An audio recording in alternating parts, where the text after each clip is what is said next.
Happy President's Day, everybody. It's a holiday for a lot of you. You got time off. You're enjoying it with your family. And it's a day we respect. We got a few holidays in this country. Some of them are political holidays. Some of them are moral, religious. And today marks the celebration of George Washington's birthday, which eventually became President's Day, where we honor the past presidents, for better or for worse. Serving this country is respectable. I certainly don't like the corruption. But today, we say this unto you, presidents. Thank you for the service. Thank you for what you do for this country, or at least try to do. And we can certainly exclude all the bad ones, but there are a lot of great heroes in the presidency of this year, United States. And ultimately, it's more about the idea of the president and not necessarily any individual president who may have been good or bad. That being said, they're planning on protesting President's Day. And in fact, over at, checking in on our liberal friends at MSNBC, they're actually saying we should be rid of President's Day outright.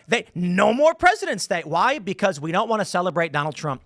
These people's brains have turned to jelly to such an insane degree, they want to get rid of President's Day. Okay. I hope they continue this. I really do, because they're going to lose the midterms.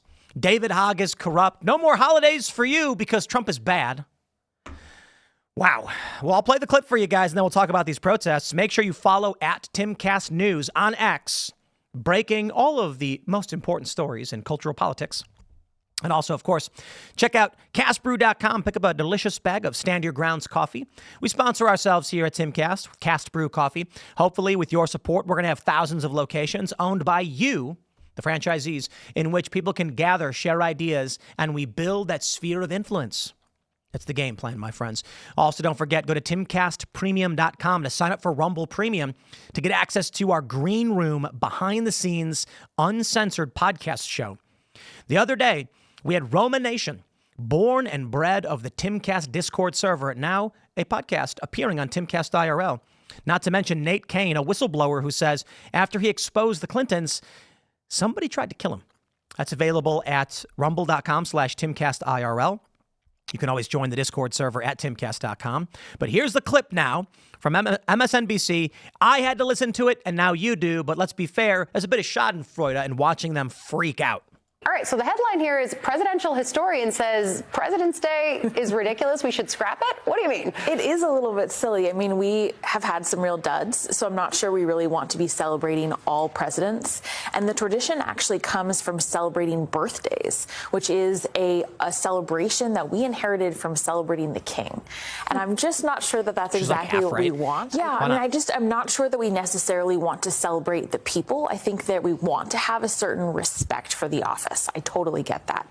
And some have done extraordinary things, but by celebrating all of them, I do think it causes us to think of the president as somehow other, when in reality they are a citizen just like everyone else. So you mentioned this earlier in the show, the idea that Trump posted something just over the weekend where he quoted Napoleon Bonaparte-esque, saying, "He who saves his country does not violate any law." It feels like exactly the example of what you're saying we should push against. Yeah, that's exactly right. I mean, I think if we think of a president as someone to celebrate just because they exist, which is what the king was, and that's why they celebrated the king's birthday, then it does evolve into that argument that they can do no wrong. I love it. What a time to be alive, my friends. Look, President's Day started as Washington's birthday, and it's not actually his birthday because it's the third Monday in February, to celebrate those who served. She's not wrong. I actually agree with her, and you can see that we share a similar view of this thing. The problem is, I recognize that Joe Biden gets celebrated on President's Day, too. I ain't going to cry about it. We shouldn't celebrate presidents because then you celebrate Trump, and Trump is like Napoleon Bonaparte. Oh, man. I mentioned this in the morning show. I'll say it again while we're here. Trump is spiritually correct in his statement and factually wrong. It reminds me of how they say people take Trump seriously but not literally. Trump supporters take him seriously but not literally, and liberals take him literally but not seriously. What does it mean that you would say a president who saves his country breaks no law, or a man who saves his country? As I explained in the morning live stream, just to reiterate for those who missed it, Trump is correct in spirit. Certainly you can break the law. A president could break the law. That's just 1 + 1 = 2. So Trump, in his efforts to try and save the country, may break the law. I'm not a fan of that.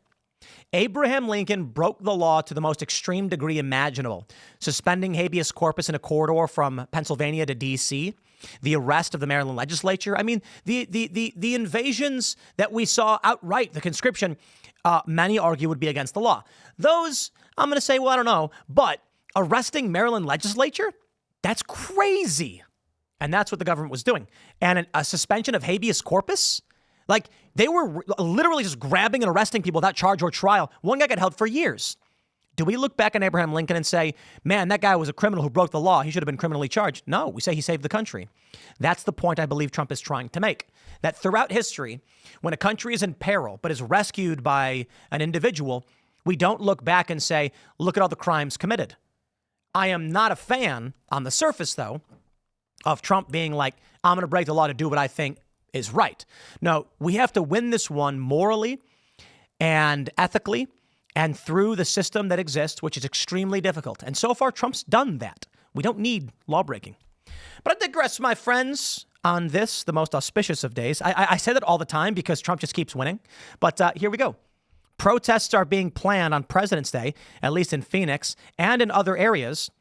Protests are set to take place on President's Day. Here's why. Oh, yeah? They say across major U.S. cities, these demonstrations are being organized by the 50501 movement. 50 protests, 50 states, one movement. Cringe. And, you know, guys, can I do better PR for you? 5051 movement. You're going to tell people that and they're going to think 5051. That's terrible branding. Okay. They don't want to call it the resist, but you could call it the 50 states. Like literally, if you said it's organized by a group, the 50 states, like that's just easier branding. I digress. The protests are a response to what organizers described as the anti-democratic and illegal actions of the Trump administration. This marks a second nationwide protest by the group following an event held on February 5th. The protests follow a series of executive orders signed by Trump, including actions led by billionaire Elon Musk, which have been criticized for their aims to diminish the role of the federal government. Why are they defending the federal government? It's just the weirdest thing imaginable. We are going out and protesting because we are concerned by our current president's actions, Wilson says. We figured it was a nice little punch. It started on Reddit. Oh, did it? The idea for a day of protest in each state originated on Reddit by a user named Evolved Fungi in late January, who I assume most of these users are just Intel agents running sock puppet accounts, but the concept quickly gained traction on various social media platforms. The first nationwide protest by 5051, which, again, terrible branding, 5050, how do you even say this? You people are terrible at this. It occurred on February 5th. And while it did not attract the hundreds of thousands of protesters seen on January 21st, the day after Trump's first inauguration, thousands of people participated. So in other words, nobody really cares. The majority of the population likes Donald Trump. Trump won the popular vote. His approval rating is above water. And we're happy with what he's doing. But by all means, you're allowed to complain about it. We are still very much calling for the removal of Elon Musk. We find it very concerning that there is a non-government official that has access that he does. And we would like to see the strengthening of anti-discrimination legislation. The group is also advocating for an investigation into Trump's presidential appointees, especially those connected to Project 2025, such as Russell Vought, the architect of the conservative agenda. Wilson says the 5051 movement plans to hold more protests in the future. By all means, please do. The protests are being coordinated with Political Revolution, a group founded in 2016 after Bernie Sanders' president campaign. 5051. Guys, I got to stress this because when you say 5051, it sounds like 5051, but it's actually 50501. It's terrible.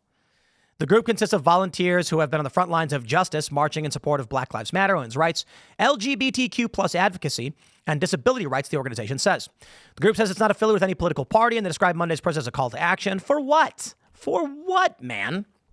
Look at that. They got a 7,000-member Discord. That's crazy. Boasting more than 102,000 members on Reddit.